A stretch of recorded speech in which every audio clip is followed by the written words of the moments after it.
Alex slammed the door behind him, heart pounding as his father's words echoed in his ears. "You're not my son if you're like that."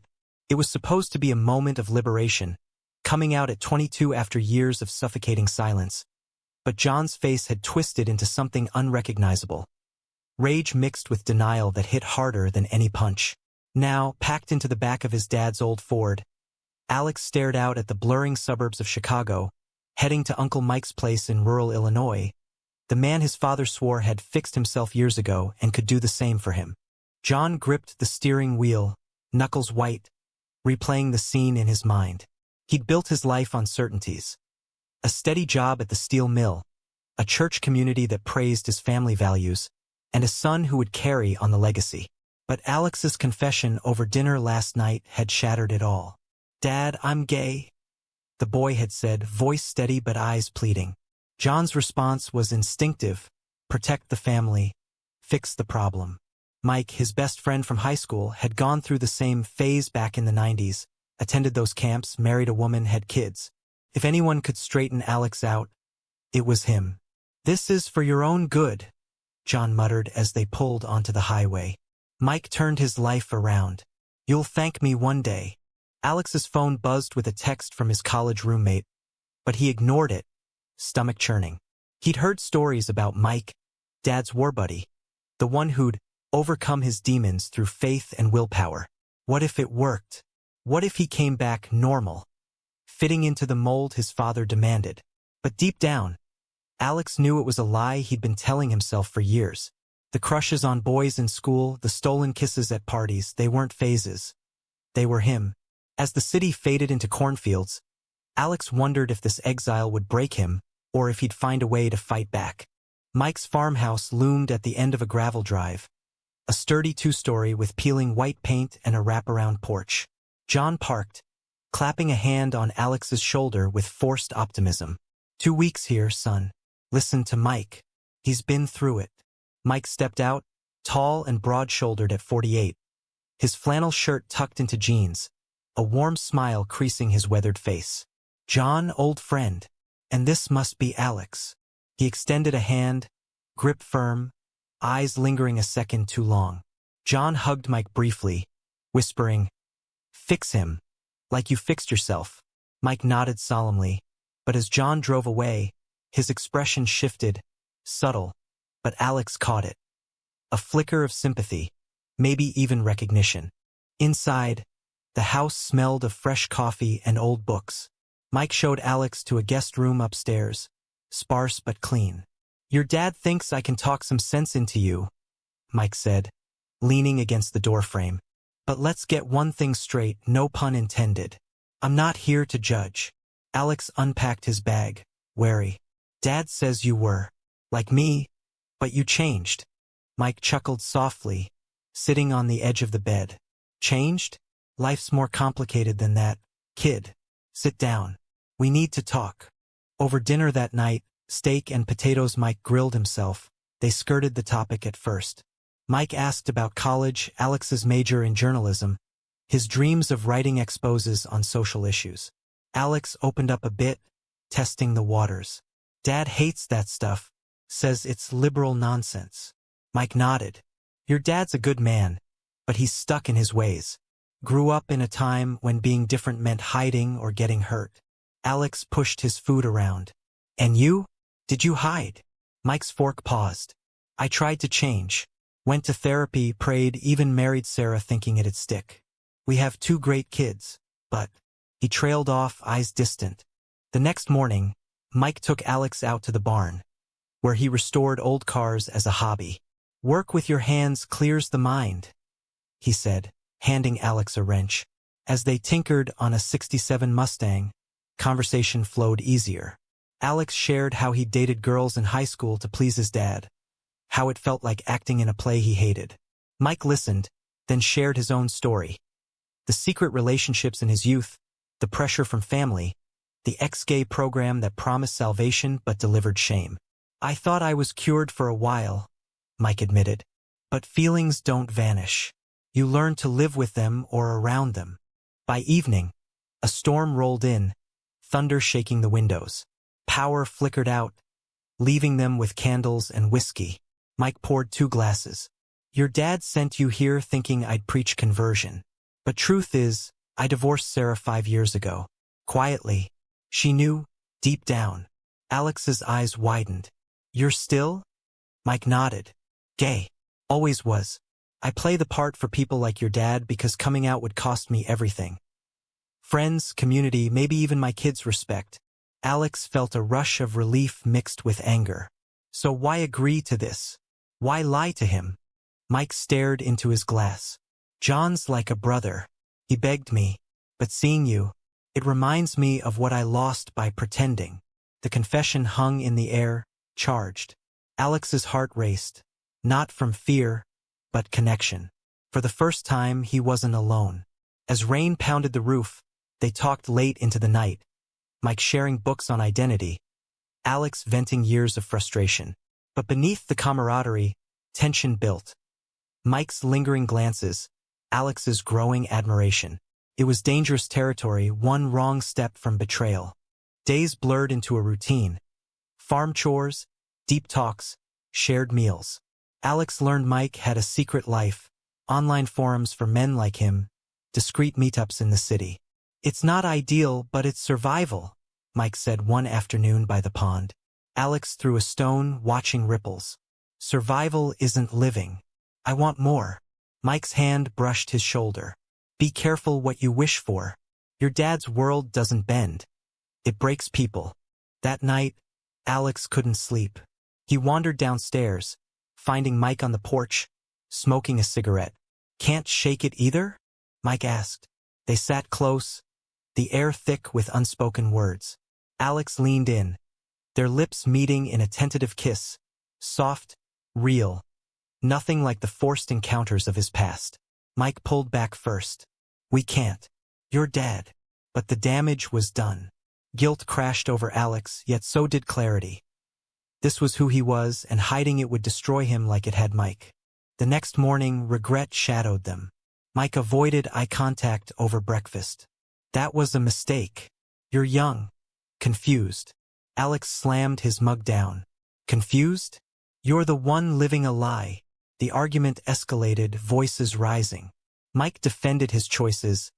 I have responsibilities. Kids, a reputation. Alex shot back. And what about your happiness? You're miserable, just like Dad wants me to be. The words stung, forcing Mike to confront his facade. John called that evening, checking in. Mike lied smoothly. He's coming around, John. As the second week began, tension simmered like the humid Illinois summer. Alex pushed Mike for more truths, probing into his past. Tell me about the camps, Alex said one evening, as they sat on the porch swing. Mike hesitated, then opened up. Brutal sessions of prayer and aversion therapy, designed to rewire desires. They broke me down, made me hate myself, but I survived by compartmentalizing. Public straight Mike, private me. Alex felt a surge of empathy, but also frustration. Why not fight it? Come out now. Mike shook his head. At my age? Lose my kids' custody battles, my job at the auto shop? Society's moved on some, but not here in the heartland. Alex's phone lit up with messages from friends back in Chicago, urging him to stand his ground. One from his ex-roommate, "Don't let them change you," fueled his resolve. He began challenging Mike's routines, suggesting they drive to a nearby town for a pride event he'd found online. Just to see, Alex said. Mike refused outright. Too risky. Someone might recognize me. But Alex persisted, and in a moment of weakness, Mike agreed to a late-night drive instead. No event, just anonymity. They ended up at a quiet bar on the outskirts, dim lights and country music masking hushed conversations. Mike ordered beers, nerves evident. A man at the counter smiled at them, and Mike tensed. We should go. But Alex engaged, chatting lightly. For a brief hour, Mike relaxed, laughing at Alex's stories. On the way home, silence fell. That felt normal, Alex whispered. Mike gripped the wheel. Normal's a luxury I can't afford. Back at the farm, the kiss lingered unspoken, but proximity ignited sparks. During a rain-delayed chore, they sheltered in the barn, hay bales stacking around them. Alex reached for a tool, their hands touching. This time, Mike didn't pull away. The embrace was desperate, years of repression colliding. But again, Mike broke it. Stop. This betrays John. Alex's eyes flashed. Betraying yourself is worse. The words hung, seeding doubt in Mike's carefully built walls. John visited unannounced midweek, pulling up in his truck with a cooler of beers. "How's progress?" he asked, clapping Mike on the back. Alex froze, but Mike played the part flawlessly. "He's opening up, questioning things. Faith's helping." John beamed, pulling Alex aside. "See? Mike knows what he's doing." Ale noddet mechani jalli, bile rising. Watching his father and Mike joke like old times, he saw the hypocrisy. Two men bound by secrets, one enforcing the other's lie. After John left, Alex confronted Mike. "You lied to his face. How can you live like this?" Mike exploded. "Because I have no choice. Your generation thinks it's easy, parades and acceptance. But for me, coming out meant losing everything." The fight turned raw, Alex accusing Mike of cowardice, Mike retorting that Alex was naive. Doors slammed, silence descended. That night, Alex packed his bag halfway, torn between fleeing and staying to force change. The next day, reconciliation came slowly. Mike apologized over coffee. "You're right. I've been hiding too long." He shared photos of his ex-wife and kids, explaining the divorce's toll. "Sarah left because she couldn't compete with my truth. The kids blame me." Alex listened, then shared his own fears.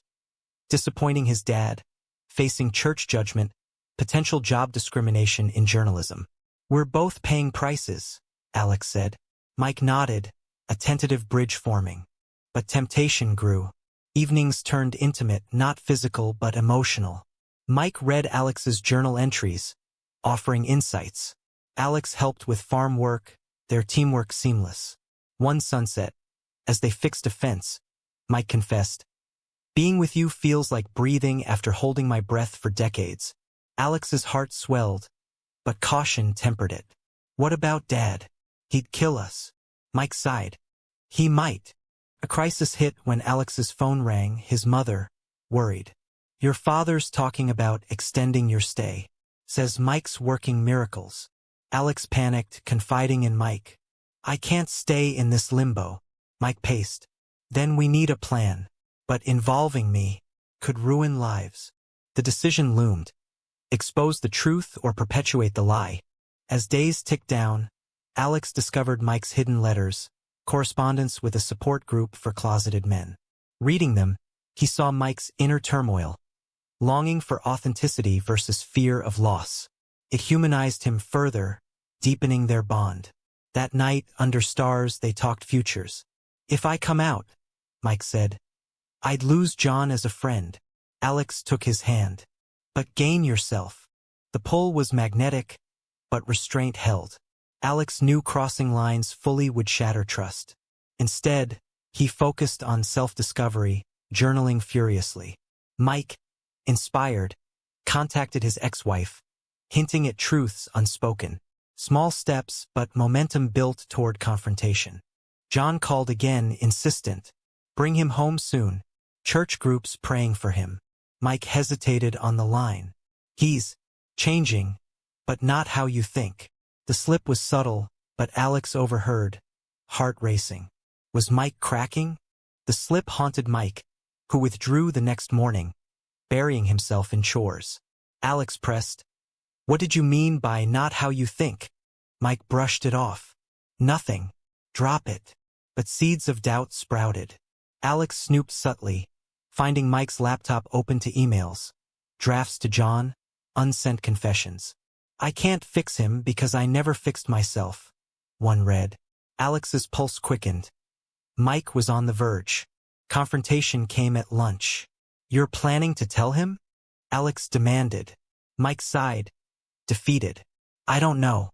Seeing you fight for your truth makes me question mine." Alex pushed. "Then do it. We both deserve better." But Mike wavered, citing consequences. alienation from conservative circles, potential backlash at work. In this town, being gay means whispers, lost business, maybe worse. Alex countered with stories from college. Friends thriving openly. Times change if we push. Tension escalated when a neighbor dropped by, eyeing Alex curiously. John's boy, right? Heard he's here for some guidance. Mike nodded vaguely, but after the man left, paranoia set in. Word gets around. If they suspect. Alex rolled his eyes. Suspect what? That you're helping me accept myself. The argument reignited old wounds. Mike accused Alex of recklessness. You waltz in, stir everything up, then leave me to deal. Alex fired back. You've been dealing by hiding. That's not living. The rift deepened. Alex spent afternoons alone, walking fields, pondering his options. Call mom? Run away? But staying felt necessary to break the cycle. Meanwhile, Mike wrestled internally, phoning his support group anonymously. There's this kid. He's making me see I can't keep pretending. The advisor urged honesty, but fear gripped him. A turning point came during a town errand. At the hardware store, they ran into John's old church friend, who clapped Mike on the shoulder. Heard you're straightening out John's boy. Good work.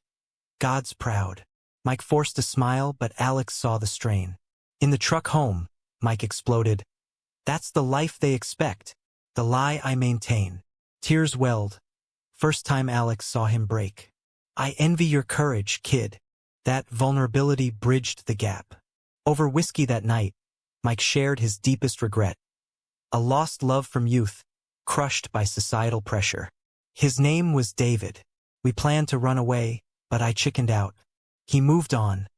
I married to forget. Alex listened, then shared his own heartbreak. A college crush unrequited due to fear. We're both scarred. The connection intensified, hands clasping across the table. No kiss, but the emotional intimacy was profound. John's next call demanded updates. Mike hedged. He's resistant, but progressing. Hanging up, he turned to Alex. I can't keep this up. Alex suggested a plan. Confront John together when he picks Alex up. Mike blanched. He'd see it as betrayal, but the idea took root, gnawing at him. Days later, Alex found Mike packing a bag, secretly planning a weekend away. To clear my head, Mike said. Alex felt abandoned. Running away? That's your answer. The fight turned vicious. Mike, you think you know pain? Try 30 years of denial. Alex, at least fight for change. Doors slammed again. But this time, Mike left, driving off into the dusk. Alone, Alex panicked. He called his mother. Cryptic.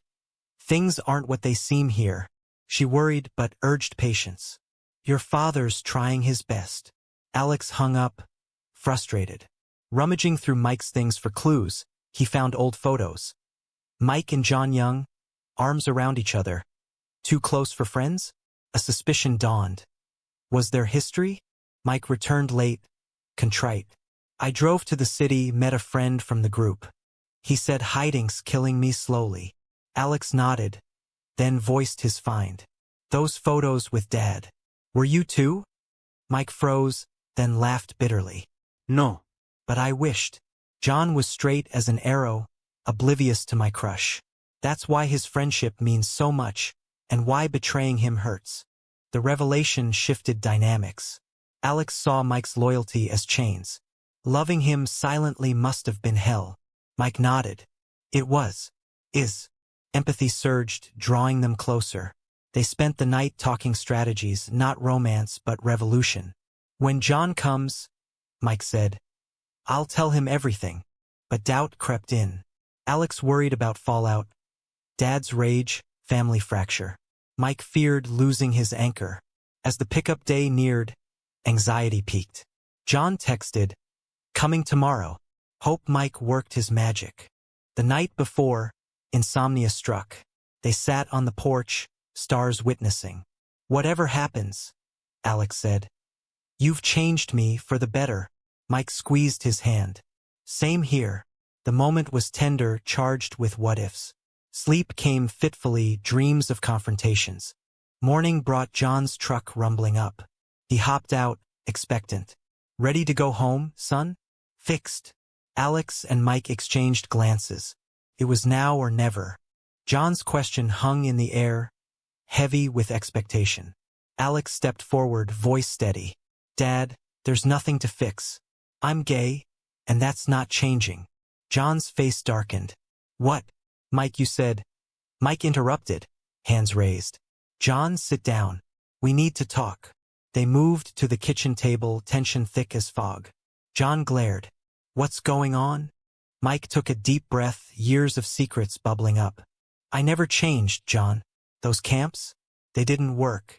I'm gay. Always have been. John's eyes widened in shock, then disbelief. What? But you married Sarah, had kids. Mike nodded. I tried to fit your world, our world. But it was a lie. Divorced her because I couldn't pretend anymore. John recoiled as if slapped. You lied to me? All these years. Alex watched, heart aching. Dad, he did it to survive. Like you want me to. John turned on him. This is your doing? Corrupting him? Mike defended. No, John. Alex showed me the cost of hiding. I've been in pain, just like he's in now because of us. John stood, pacing. Us? I sent him here to help, not. Whatever this is. The accusation stung. Mike pressed. You think prayer and denial fix people? It breaks them. The argument exploded. John accused Mike of betrayal. You're my best friend. How could you hide this? Mike countered. Because you'd react like this. Judgment, rejection. John invoked faith. The Bible says. Alex interrupted. The Bible's interpreted by people, Dad. People who hurt others in God's name. John rounded on him. Don't lecture me, boy. You're the one confused. Emotions peaked. John grabbed Alex's arm. We're leaving. Now. But Alex yanked free. No. Not until you listen. Mike stepped between them. John, remember high school? You stood by me through everything. Stand by me now. John's face crumpled. Rage giving way to hurt. I thought I knew you. Tears fell. And my son. I just wanted what's best. The standoff stretched. John slumped into a chair. Defeated. Best? Look what I've done. Pushed you both away. Mike sat beside him. It's not too late. Accept us. John shook his head. How? Church friends. They'll shun us. Alex knelt. Then find new ones. Or fight for change. Silence fell, broken by John's sob. I love you, son. But this, it's hard. Alex hugged him tentatively. I know, but hiding hurts more. Mike watched, hopeful yet wary. John pulled back. And you, Mike? What now? Mike shrugged. Live honestly. Maybe date. Come out slowly. John's jaw tightened. Just. Not with my son. The words landed like a bomb. Alex and Mike exchanged shocked looks. John clarified. I see how you two look at each other. It's wrong, betrayal on top of everything. Mike protested. Nothing happened, John. Just support. But John sensed the chemistry. Don't lie. I know you. The accusation ignited fresh conflict. Alex. Even if, why's it wrong? We're adults. John. Because he's my friend. Like a uncle to you. The betrayal cut deep. Mike admitted the kisses, briefly. It was mutual, but we stopped. John's face reddened. You what? With my boy. He lunged at Mike. Fists flying. Chaos erupted. Table overturned. Chairs scattering. Alex pulled them apart. Stop. This is what denial does. Turns love to hate. Breathing heavy, John stormed out to his truck. Get in, Alex. We're done here. Alex hesitated, looking at Mike. I can't leave like this. Mike nodded. Go. Fix your family. I'll handle mine. Heart torn. Alex grabbed his bag, hugging Mike quickly. Thank you. For everything. Mike whispered. Be true.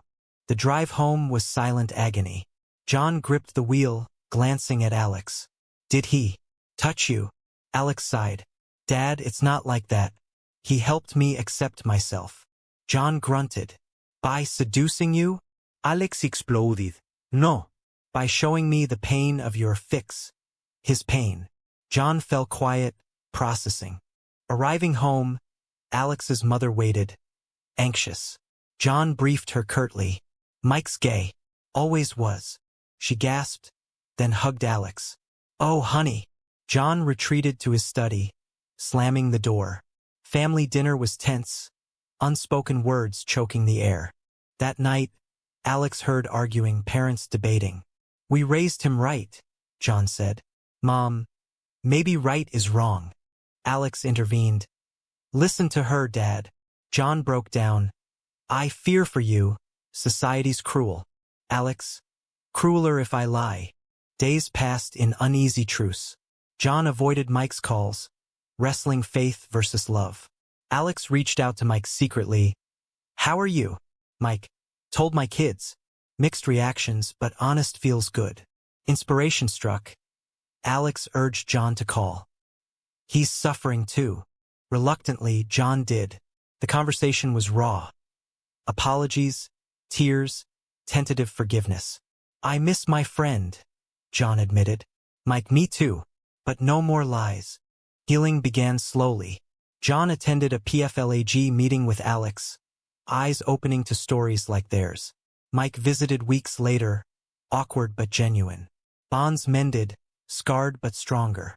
Months later, the dust settled, but echoes lingered. Alex returned to college, pursuing journalism with renewed fire, writing pieces on conversion therapy's harms, drawing from his ordeal. His relationship with John evolved. Awkward talks turned to understanding, though faith clashed occasionally. I pray for you, John would say. Alex, pray for acceptance. Mom bridged gaps, her quiet support unwavering. Mike embraced change fully. He came out publicly, losing some friends but gaining allies. His kids adjusted, one supportive, the other distant. Dating started tentatively. A man from the city, no secrets. John and Mike's friendship survived, forged anew in honesty. They met for beers, discussing past blindness. I pushed you to hide, John confessed. Mike, we both did, but scars remained. Alex reflected on the kisses with Mike. Not regret, but lessons in boundaries. It was a spark in darkness, he told a therapist. Therapy helped all. John unpacking prejudices, Mike healing repression, Alex building resilience. One evening, family gathered for dinner, Mike invited. Laughter flowed, but undercurrents tugged. John raised a toast. To truth, hard as it is. Glasses clinked, eyes meeting meaningfully. Yet Alex wondered about costs. His coming out fractured illusions, forcing confrontations. Mike's revelation shattered his facade, paying with isolation. John's worldview cracked, demanding rebuild. Was the pain worth the freedom? Society's shadows loomed. Workplace whispers for Alex, town gossip for Mike, church judgment for John. But growth emerged. Advocacy, deeper bonds, self-acceptance. As Alex lay in bed that night, he pondered the chain reaction. One confession unraveled lies. But at what price? Families mended, but others might not. In the end, the story wasn't just about coming out, but the ripples of authenticity in a world resistant to change. Choices echoed. Hide for peace or reveal for truth. Was forcing the truth on those unprepared a selfless act of liberation or a selfish imposition of pain? Months rolled by, the initial storm giving way to a fragile calm. Alex dove back into his studies at Northwestern, channeling the summer's turmoil into his writing. His first published article in the campus paper detailed the psychological toll of conversion attempts, anonymized but raw. Readers responded, some with support, others backlash. You're brave, a classmate said. Alex shrugged. Or stupid. But it felt right. A small rebellion against the silence that nearly consumed him. John, back at the mill, faced his own battles. Coworkers joked about that gay stuff, testing his reactions. Once he'd join in. Now he challenged. It's my son you're talking about. Friendships strained, but new ones formed. a colleague with a lesbian daughter, sharing stories over lunch. Church was harder. The pastor preached traditional values, eyes on John. He skipped services, then returned, questioning quietly. God's love is bigger, a deacon whispered, offering resources. Mom flourished in the shift, joining online groups for parents of LGBTQ kids. I was blind too, she admitted to Alex. Her encouragement bolstered him during low moments, when a date ghosted, fearing family drama. Mike's transformation was boldest. He quit the auto shop, starting a restoration business from home, filtering clients. Coming out on social media drew mixed reviews. Old friends unfriended, but strangers reached out. His daughter called crying, "Why now? Son, proud of you, Dad." The man he dated, Tom, a teacher, brought stability, no hiding. Reunions tested waters. John's birthday barbecue. Mike arrived with Tom, introductions awkward. "This is my partner." John shook hands stiffly, but by evening stories flowed. Alex watched, relieved. Later, John pulled him aside. "It's strange, but I'm trying." Reflections deepened. Alex journaled. "Dad sent me to be fixed, but I fixed us by breaking first." Mike emailed, "You were the catalyst I needed, but doubts nagged." Had Alex pushed too hard? Mike's divorce aftermath worsened briefly. Legal fees, custody tweaks.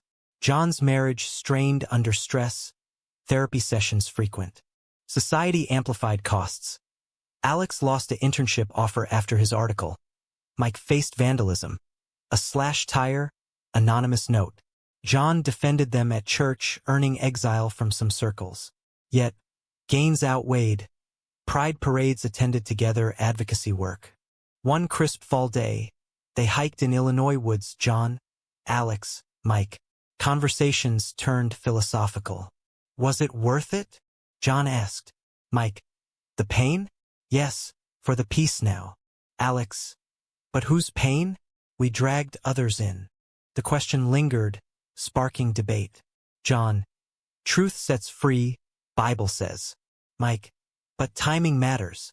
Alex, "Delaying truth prolongs suffering." In quiet moments, Alex pondered morality. Revealing secrets to force growth, heroic or harmful. Families evolved, but at emotional expense. Ultimately, the saga underscored human frailty. Desires clashing with norms, love tested by truth. Choices defined them. Hide, conform, or defy, each with tolls.